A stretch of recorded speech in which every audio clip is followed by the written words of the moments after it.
Different mechanism जो आप बच्चे का टेस्ट होता है और अल्ट्रासाउंड होता है, प्रॉपर स्कैनिंग होता है और पता चलता है कि बच्चे में हार्ट का प्रॉब्लम है, तो क्या पेट के अंदर ही उसका इलाज हो सकता है? और फॉर सम रीजंस पेट के अंदर नहीं पता चल पाया, क्योंकि आपने ये भी बताया कि बहुत सारे बच्चों का ग्रोथ बड़ा प्रॉपर होता है और फिर उसका जन्म होता है और जन्म के बाद पता चलता है कि या तो उसका बॉडी ब्लू है या और तरह के प्रॉब्लम्स हैं, जिससे पता चलता है कि उसको हार्ट का प्रॉब्लम है। तो दोनों केसेस में क्या बच्चे को पूरे तरीके से फिट किया जा सकता है? इस बीमारी का इलाज है क्या, क्योर है क्या, और है तो कितना परसेंट है? ठीक है, जो आपका सवाल है बहुत अहम है कि जो टाइमिंग ऑफ इंटरवेंशन हमारी फील्ड में है, ये हमेशा डिपेंड करती है रिस्क बेनिफिट रेशियो, कि जो हम प्रोसीजर कर रहे हैं उसका रिस्क कितना है और बेनिफिट कितना है। तो जैसे आपने कहा कि जब बच्चा माँ के पेट में है तब बहुत लिमिटेड सर्जरी ऑप्शंस हैं, जो इंटरवेंशन के ऑप्शंस हैं, क्योंकि most of these defects can carry on with the pregnancy. तो हम सिर्फ जैसे क्रिटिकल एओर्टिक स्टेनोसिस है, क्रिटिकल पल्मोनरी स्टेनोसिस है या हाइपोप्लास्टिक लेफ्ट हार्ट सिंड्रोम की शुरुआत है, उन केसेस में रिकमेंड किया जाता है कि हाँ फीटल इंटरवेंशन की जाए। रीज़न ये कि अगर ये इंटरवेंशन उस समय पे ना की जाए तो ये बच्चा जीवित नहीं रहेगा, ये बच्चा अपनी पूरी प्रेगनेंसी कैरी ऑन नहीं कर सकेगा। तो ये बहुत सीवियर कॉम्प्लेक्स डिफेक्ट्स हैं जिनको मैनेज करना इंडिकेटेड है। जैसे हार्ट के अंदर सिंपल होल्स हैं, उनको प्रेगनेंसी में बंद करने की कोई आवश्यकता नहीं है, क्योंकि उसमें risk to mother and child is much more than the hole in the heart. तो उसको हमें पैदा होने देना चाहिए और उसके बाद टाइमिंग उसी हर रोग के लिए, जैसे मैंने आपको बताया congenital heart defect is not like simple hole, every case is different. अगर सिंपल होल्स हैं लाइक ASD, VSD, PDA, इनके लिए कोई ऐसी जल्दबाजी नहीं है करने की हमारे को ऑपरेशन ड्यूरिंग प्रेगनेंसी। बच्चे को जन्म होने दें, उसके बाद हम ग्रोथ करें, मेडिसिन से रखें। जैसे VSD यूजुअली हम 3 से 4 महीने पे ट्रीट करते हैं, ASD का ट्रीटमेंट 3 साल पे करते हैं, PDA का इलाज अगर बहुत छोटा हो तो 1 साल, 1.5 साल, 2 साल पे भी करते हैं, बड़ा हो तो नियोनेटल पीरियड में भी करते हैं। तो एवरीथिंग इज़ डिटरमिन्ड कि उस बीमारी का बच्चे पे क्या असर, रिस्क कितना है उसको बीमारी से। अगर risk of disease is more तो हमें ऑपरेशन करना है। अगर हमें लगता है कि सुराग छोटा है, बच्चे को परेशान नहीं करेगा, तो हम क्यों उसको एक एक्सपोज करें सर्जिकल रिस्क के, तो फिर हम उसमें वेट करते हैं। तो हर बच्चे के लिए एक्चुअली टाइमिंग इज़ डिफरेंट।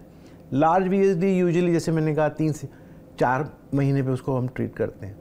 अब दूसरा स्पेक्ट्रम है कंजेनिटल हार्ट डिफेक्ट्स को हम डिवाइड करना चाहें तो simple heart defects, critical heart defects और हाइपोप्लास्टिक डिफेक्ट्स। जो क्रिटिकल डिफेक्ट्स हैं ये यूजुअली नियोनेटल पीरियड में आ जाते हैं। तो अगर 100 बच्चों को हार्ट की प्रॉब्लम है तो 15% बच्चों को क्रिटिकल हार्ट डिजीज़ होती है, जिसको विद इन नियोनेटल पीरियड हमें टैकल करना होता है। चाहे हमें पता 100 का 100 लग जाए, हम 15 का ही ऑपरेशन करेंगे क्योंकि वो इंडिकेटेड तभी था। उसके बाद कुछ होते हैं जो सिंपल होल्स होते हैं, जैसे ASD, VSD, PDA, AV canal defect.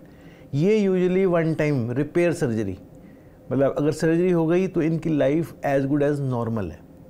तो इनमें हम और इसका success rate is close to 98%। जो वर्ल्ड के बेस्ट सेंटर्स हैं वो 2% मोर्टेलिटी पे काम करते हैं, 98% सक्सेस रेट है, विच इज़ नाउ हमारे इंडियन सेंटर्स में भी at our centre also we are looking at same success rates. उसके बाद तीसरी प्रॉब्लम है जिनके अंदर हार्ट पूरी डेवलपमेंट नहीं हुई, जिसको जैसे कहा जाता है कि राइट साइड हार्ट का डेवलप नहीं हुआ, उसको ट्राइकस्पिड एट्रीजिया कहा जाता है। लेफ़्ट साइड डेवलप नहीं किया, इसको हाइपोप्लास्टिक लेफ्ट हार्ट किया जाता है, कहा जाता है। तो इस तरह की प्रॉब्लम जिसमें मल्टीपल इश्यूज़ हैं, होल भी हैं, जो 2 हार्ट के 2 पंपिंग चैम्बर हर एक को चाहिए जीवन के लिए, अगर उनमें से एक डेवलप नहीं है तो उसको हाइपोप्लास्टिक हार्ट कहा जाता है। उन केसेस में हम रिपेयर नहीं कर सकते, उसमें पैलिएटिव यानी कि हम बच्चे को नॉर्मल के नज़दीक पहुंचा सकते हैं, और उन केसेस में मल्टीपल सर्जरी चाहिए होती है। जैसे ASD, VSD, टॉफ है, ये 25% डिफेक्ट्स हमारे VSD होते हैं 100 में से, तो अगर हम ASD VSD टॉप को कर ले तो हमारे 50 से 55% डिफेक्ट्स कवर हो जाते हैं। तो अगर हम इनको करें, इनमें सब हम रेपरेटिव सर्जरी दे रहे हैं। Actually around 70% of these defects can be manage by complete repair, जहाँ पे आउटकम इज़ नॉर्मल। बाहर की कंट्रीज़ में तो इनको इंश्योर एज नॉर्मल किया जाता है, क्योंकि we don't see any problem कि उनकी लाइफ एक्सपेक्टेंसी और लोगों से डिफरेंट होगी। और उन्हीं के कंपैरिजन में अगर ये हाइपोप्लास्टिक वाले देखा जाए तो इनमें भी काफ़ी डेवलपमेंट्स हुई हैं। अब हम इस तरह से पहुंच पाए हैं कि around 85 to 90% of the life of a normal person और 85 to 90% of the activity levels हम परमिट करते हैं। अभी आपको मैं रिसेंटली बताऊंगा, हमारा पेशेंट जो हमने 2000 में ऑपरेट किया था, नाउ दैट गर्ल, अभी रिसेंटली मैंने देखा उसको, शी इज़ अराउंड 23 नाउ। अब पेरेंट्स के, एंड शी इज़ गुड, उसका हाइपोप्लास्टिक था जो सिंड्रोम, और उसकी 3 सर्जरीज हुई। कहाँ किया था आपने इसको? इसका ऑपरेशन पहले ऑल इंडिया इंस्टीट्यूट में हो चुका था, मेरे पास ये मैक्स में आए थे। अच्छा, I was with max earlier, तो वो मैक्स में, अब वो मैंने उनको अभी लास्ट वीक ही देखा। नाउ अब पेरेंट्स के क्वेश्चन थे कि अब इसका शादी, प्रेगनेंसी, अब वो सब, तो बाहर की कंट्रीज़ में भी और इंडिया में भी अब एक ट्रेंड आ गया एडल्ट कंजेनिटल हार्ट डिजीज़ का, कि जो बच्चे हमने ऑपरेट करे अब वो बड़े भी तो होंगे, तो वो जब बड़े हो जाते हैं उसको एडल्ट कंजेनिटल हार्ट डिजीज़ के डॉक्टर्स को देखना चाहिए कि जो पीडियाट्रिक, क्योंकि एडल्ट की प्रॉब्लम भी उनको आएंगी और उनको पीडियाट्रिक की प्रॉब्लम भी हैं। सो अब ये प्रेगनेंसी के इश्यूज़ के लिए अब now it's a critical thing कि मैं उसको रिकमेंड करूँ या गो फॉर प्रेगनेंसी। तो we have to do again complete assessment कि अब क्या ये बच्ची आगे फिट है कि ये एक बच्चे को जन्म दे सकती है, क्यों, या अगर करना है तो हमारी मॉरल ड्यूटी है उनको एक्सप्लेन करना कि इसमें कितने रिस्क रहेंगे, क्या कॉम्प्लिकेशंस एक्सपेक्टेड हैं।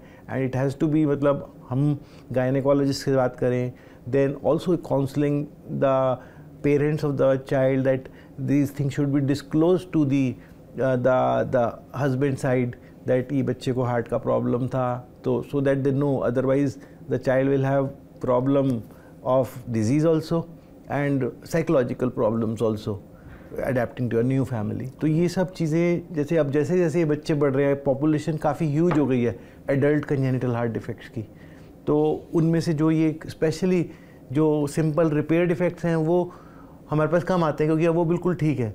बट ये जो बच्चे जिनको हाइपोप्लास्टिक था और ये दे आर नॉट नॉर्मल, तो उनको हमारी मॉरल ड्यूटी है कि आगे भी काउंसिल करें।